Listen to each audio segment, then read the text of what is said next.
ہمارے رپورٹر میاں عابد حسین کی رپورٹ کے مطابق پاکستان قائد اعظم محمد علی جناح کی انتھک کوشش کا نتیجہ ہے۔ آج ہم ایک آزاد فضا میں سانس لے رہے ہیں۔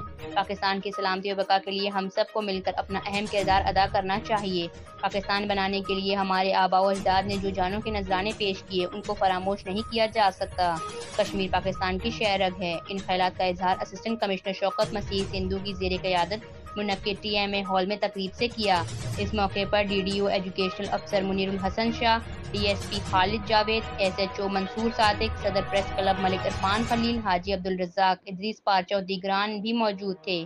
انہوں نے مزید کہا کہ آج پوری قوم کو تجدید عہد کرنا چاہیے کہ ہم پاکستان کی حفاظت کے لیے اپنی جانوں کا نذرانہ پیش کرنے سے ذرا بھی نہیں کترائیں گے۔ کشمیر ہمارے جسم کا حصہ ہے اور آج کے دن کشمیریوں کو یقین دلاتے ہیں ہمارا دل اور دھڑکن آپ کے ساتھ ہے۔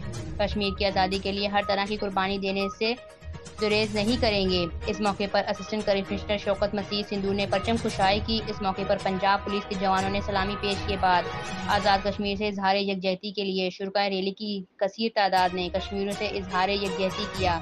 کشمیر بنے گا پاکستان کے نعروں سے پنڈال گونج اٹھا۔